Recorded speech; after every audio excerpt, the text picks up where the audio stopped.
Welcome back. This is episode number 11 of our series, The World at the End of Your Driveway. That's right behind. That's such a long title, I have to check. Maybe, Jay, you could just give us a quick overview of what the series is about. Yeah, it's really about just the idea of being on mission, the idea of sharing the gospel, and really looking at it, trying to a little bit of unlearning from maybe how we've been sort of taught it or encouraged to do it, which is much more just talking and finding every opportunity to do that. And this is more the idea of mission is so founded in loving our neighbors. Exactly. And just different ways we can do that. Mm-hmm. Now, this is actually our last podcast. We're going to discuss new content. We will do a wrap-up video after this one where we summarize kind of the whole series.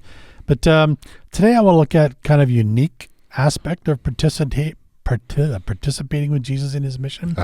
And this is what we're going to call Black Swan moments. Now, there's actually a book written by Nassim Taleb, and he wrote a book that's called Black Swan. And in it, the author discusses the idea that not everything in life is predictable, and sometimes, often rare, unpredictable things can happen that actually have a big impact on us and that we weren't expecting. So it can take our life in a sort of a different trajectory. And just as an example, to give you an idea of what that is, in the book he talks about Dr. Alexander Fleming's discovery of penicillin was kind of a random accident. Right. So on one of the Petri dishes in an unrelated experiment, it developed mold and killed the bacteria in the Petri dish. And so that led to the development of penicillin, which was not the intended course of what they were studying at the time, but that was sort of opened up the door to the antibiotic movement that, for good or bad, has been with us ever since. The main idea is that we don't always find what we're looking for, but something else that we're not looking for might find us. Sure. And so that's kind of what we're talking about today as it applies to Jesus' mission. Taking the Bob Ross approach. Happy little accidents. Happy little accidents. Yeah. Now, I know in the business world and Christian world, we have this happens all the time, these kind of random things that happen. But I think what happens when that happens is we look at our success and we try and break it down or oversimplify it. Yeah. And we sometimes we try and eliminate the effect of the randomness. Right. So we create 5 easy steps. We create a framework. Or we try and say, this structure. is what made me successful. Or really, the randomness could be geographical. So what worked in one place doesn't always work in another place. So what works in Alberta may not work in Nova Scotia. Yeah. Different people, different industries, all that kind of stuff. Could be timing. It only works because a certain set of circumstances were happening at a specific time. Or maybe more in broadly in a cultural context. Right. And those things change all the time. Yeah. So people in general were ready for a change at that time, where now that change has already happened and it wouldn't work again in exactly the same way. It could also be because of another catalyst that happened at the same time. So, for example, NASA going to the moon kicked off technological advances that we take for granted today, like computers and integrated circuits and smartphones, all those kind of things. And so sometimes we see this in very successful people when they write a book and they try and replicate what happened in 5 easy steps. And they're so usually focused on what they were doing that brought about their success. They ignored the random things. Yeah, what do they say? The right time, right place, right person. Exactly. Kind of just those things aligning with itself as well. Yeah. So if we try to follow their formula, then often we'll experience some success, but never quite the success they had. Yep. And even if we did, over time, it usually diminishes. And according to Taleb, it's those random occurrences that we talked about that were not taken into account. Right. And I think this happens so much so in church circles. We look at what's happening in some person's ministry and how they were successful, and everybody jumps on that bandwagon trying to reproduce it. And like I say, it may work for a time, particularly if it's a cultural thing that's happening, but over time it just diminishes because culture, that change has already happened. And well, and that also makes sense because we've seen this, we've definitely seen this in businesses. We see this in churches.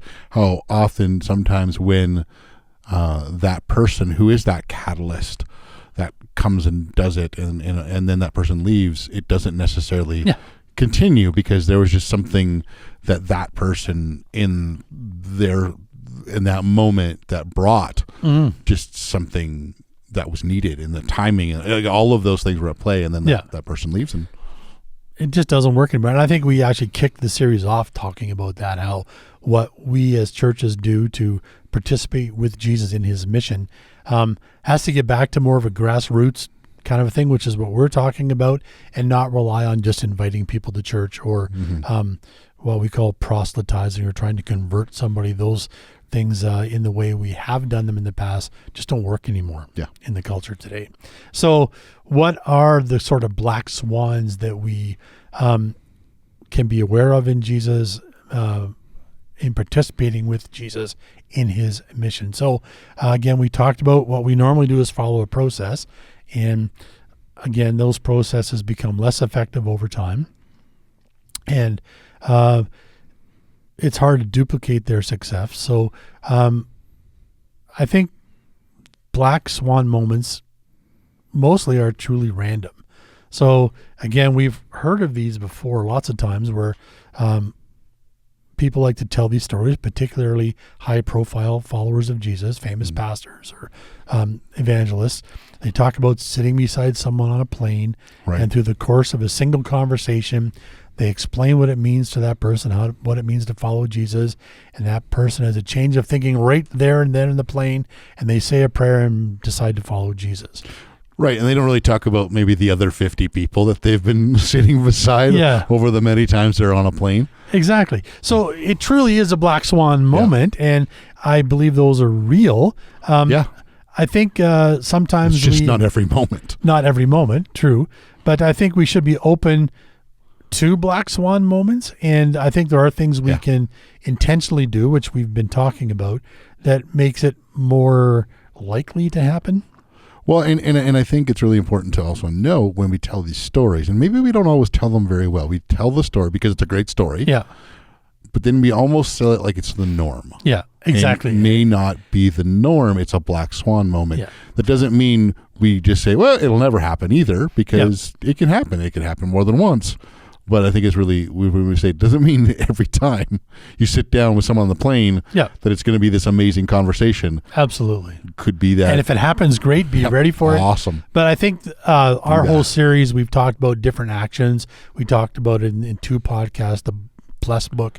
And again, 4 of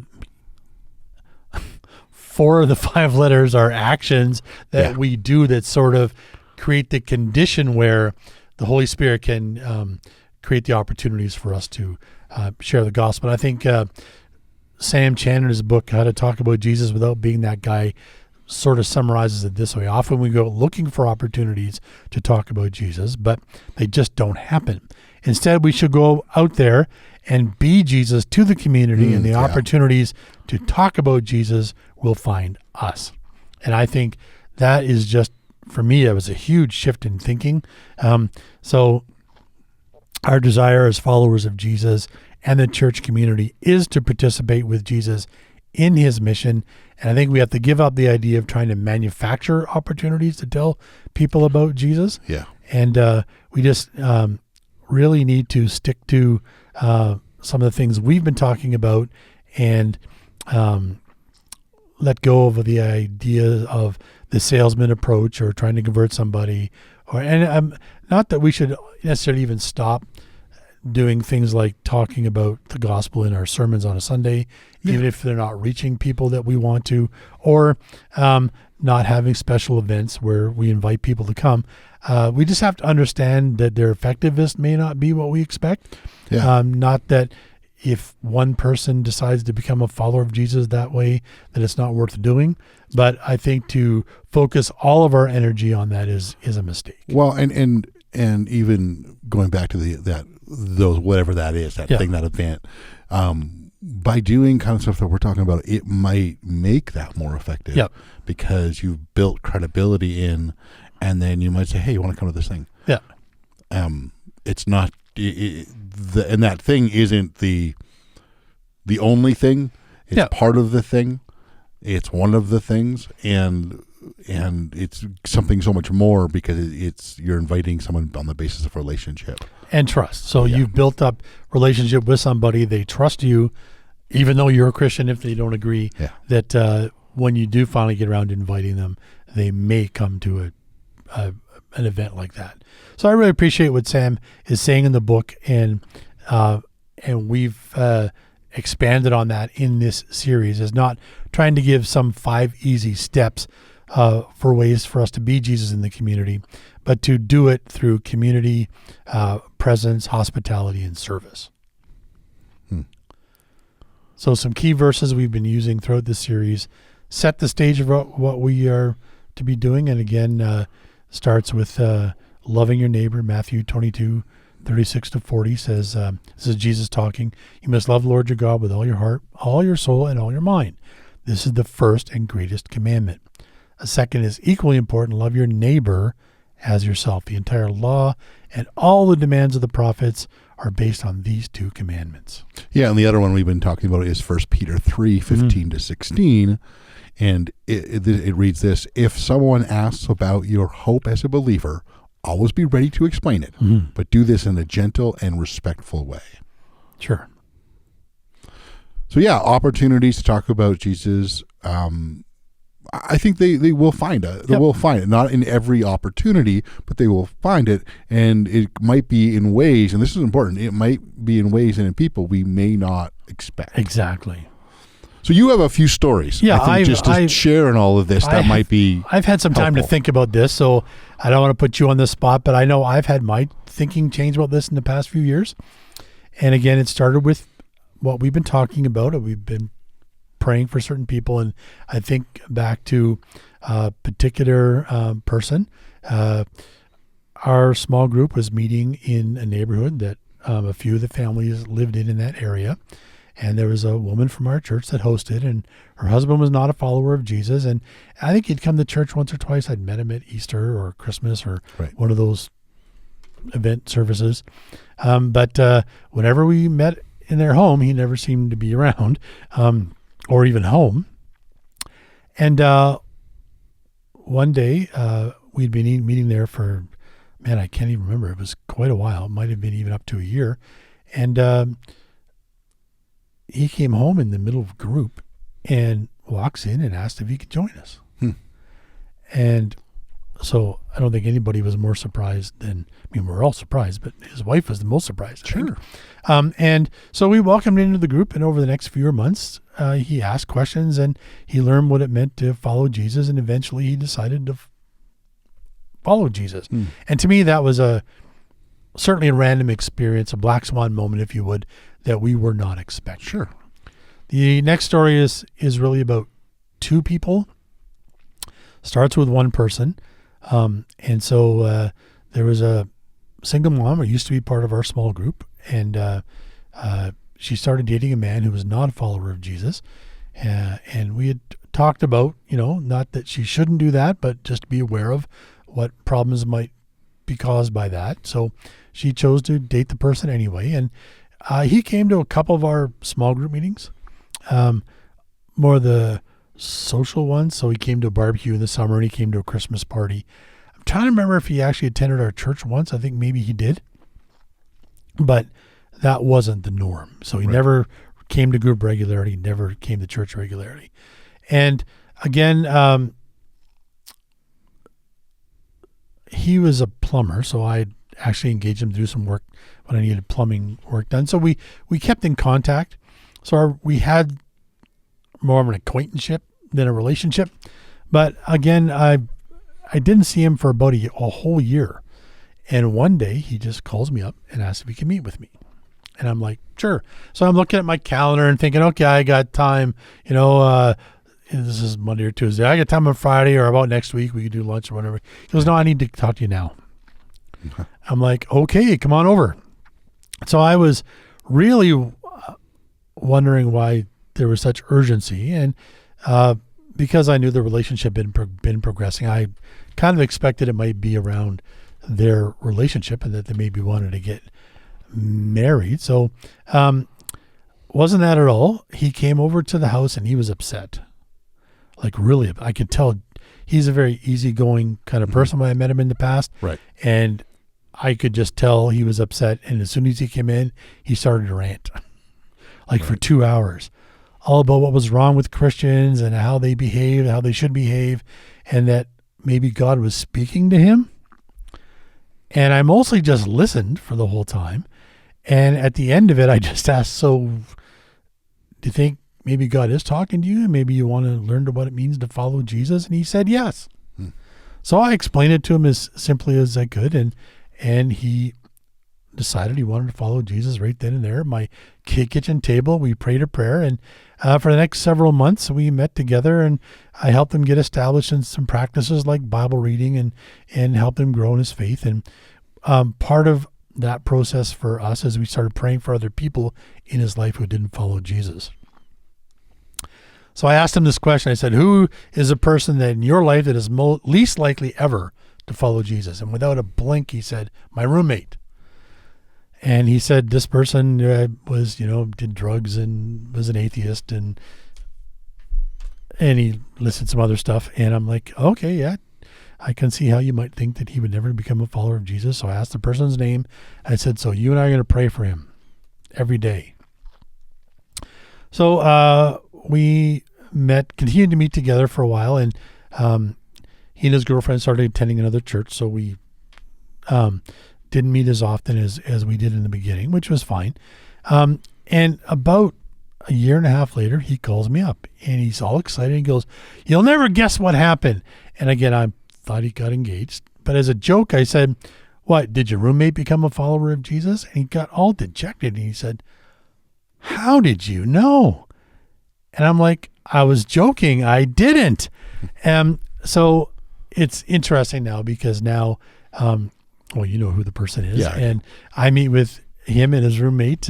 We started meeting together and helping that person get to be in some practices and helping him grow in his faith. And he's become part of our church community. So again, these are seemingly random occurrences that happen in our group. But again, part of it was just being present and praying for them and me hiring him to do some work for me. Just kept our relationship going. And so I thought those are wonderful stories. Again, they're very connected to our church and the church activities in the community. Mm-hmm. I'd like to tell one more story, which is not about that. 18 months ago, we had a leak in our basement and there was a lot of damage and we got the leak repaired. But it took about a year for the insurance to finally get around to doing the restoration. And so there was workmen coming in and they did some patch up on the wall and so on and so forth. And the next worker came in, and by that time there was a bit of a lull. So they had taken up they put down this vinyl carpeting stuff and it went through our living room and down into the basement. So they had taken that up because the next guy wasn't coming for a few weeks. So when that guy came, he had to re-put that stuff all down. So he's going through the living room and starting at the stairs and going down. So it was early in the morning and my wife and I are having breakfast at our kitchen table. And we usually listen to sort of a morning playlist. Right. And it includes some worship music. And the guy's ears perk up when a worship song comes on. And he goes, is that worship music? And it was like the hesitant, yes. And so I was kind of intrigued at that point because he really wanted to talk about spiritual things and he asked about our jobs. And when he found out we were pastors, he started talking about he grew up in church, but how he had walked away from faith and how he didn't believe anymore and why. And just so sort of at a high level. And we just listened and he continued his work down and started working in the basement. So the next day I just did one of those random things myself and asked if I could meet with him sometime for coffee or dinner and hear more about his faith story, because I'm interested in hearing how people go from having faith to not having faith. Surprisingly, he said yes and gave me his number. Now, we have met now about 4 or 5 times, and we have a friendship forming. He hasn't expressed any interest in following Jesus yet, and I'm just trying to be available as a friend should that ever come up. And I'm continuing to pray for him. And I believe that there will be other opportunities to talk about Jesus. Last couple of times, there's been none. But initially, he did share his faith story with me. And so I really like the guy.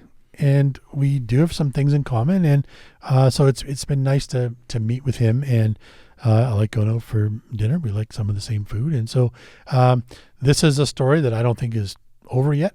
Yeah. And I don't, even if he chooses not to follow Jesus, I still want to be his friend.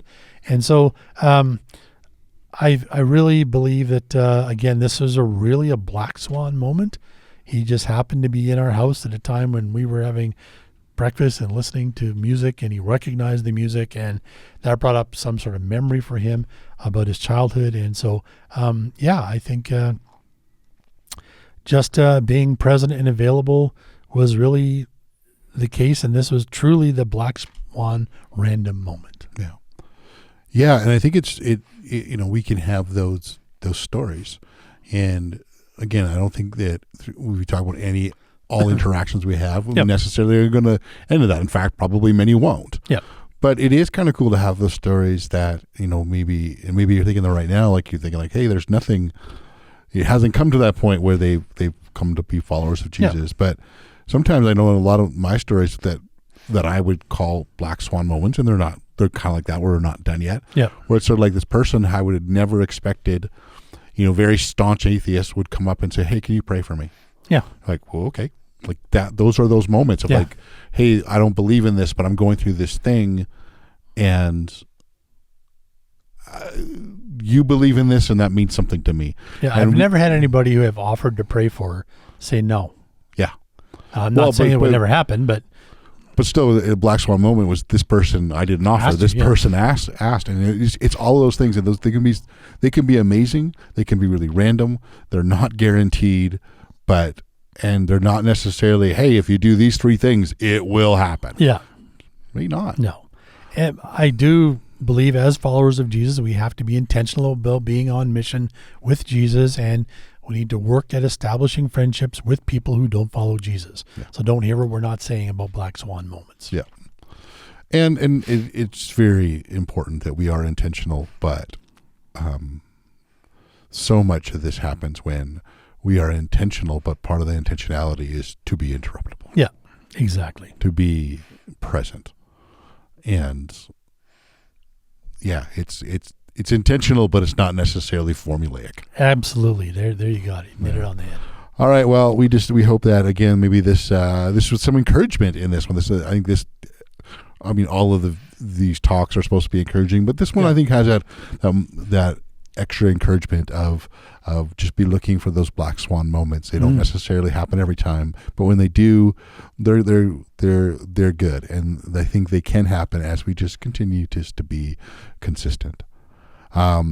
Thank you so much for joining us. We will talk to you next time. Please like and subscribe.